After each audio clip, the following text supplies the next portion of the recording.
ইউক্রেনকে ফের হুঁশিয়ারি দিয়ে আইসিবিএম ছুড়ল রাশিয়া। ইউক্রেনকে আবারও হুঁশিয়ারি রাশিয়ার।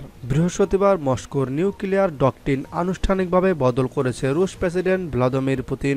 আর শুক্রবার এই প্রথমবার তারা একটি আন্তঃমহাদেশীয় ব্যালিস্টিক ক্ষেপণাস্ত্র ছুড়ল ইউক্রেনে। পরমাণু অস্ত্রবিহীন ক্ষেপণাস্ত্রটি যে কঠিন সতর্কবার্তা, সীমা লঙ্ঘন করলে যে যুদ্ধাস্ত্রের পরিবর্তিত পরমাণু অস্ত্র ছোড়া হবে ইউক্রেন ও তার পাশ্চাত্যদের মিত্রদের, সে কথা মনে করিয়ে ভুলেননি মস্কো।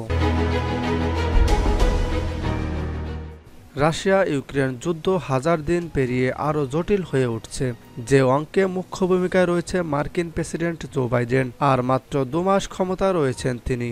নবনির্বাচিত প্রেসিডেন্ট ডোনাল্ড ট্রাম্প পুতিন ঘনিষ্ঠ।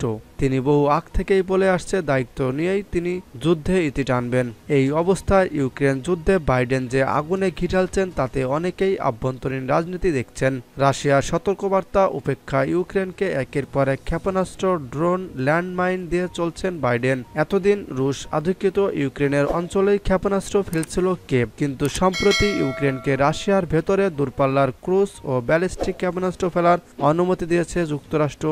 একই কাজ করেছে ব্রিটেনও। ব্রিটেন মার্কিন ছাড়পত্র মেলার কয়েক ঘন্টার মধ্যে রাশিয়ার মাটিতে যুক্তরাষ্ট্রের পাঠানো ATACMS ক্ষেপণাস্ত্র ও ব্রিটেনের স্টার্ম শ্যাডো ক্ষেপণাস্ত্র ফেলেছে ইউক্রেন। রাশিয়া শুক্রবার তার জবাব দিয়েছে, তবে ক্রেমলিনের হামলা তাদের দিকে ক্ষয়ক্ষতির দিক থেকে মুখ খোলেনি মস্কো।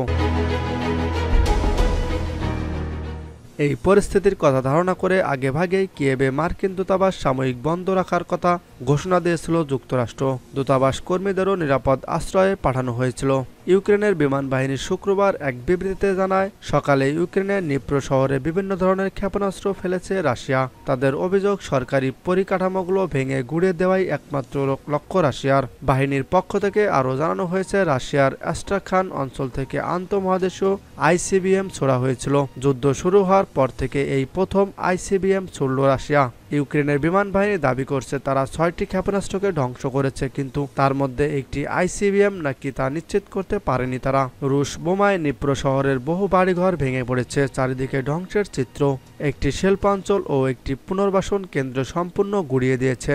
মস্কোকে সংবাদ মাধ্যমের তরফে এক প্রশ্ন করা হলে তারা প্রশ্ন এড়িয়ে যায়। ক্রেমলিনের মুখপাত্র দিমিত্রি পেসকভ স্পষ্টই বলেন, এসব কিছুই তাদের বলার কিছু নেই। তবে ক্রেমলিনের পক্ষ থেকে দাবি করা হয়েছে যাতে পরমাণু যুদ্ধের দিকে এগোতে না হয় সেই পরিস্থিতি এড়ানোর জন্য তারা সর্বোচ্চ চেষ্টা করছে।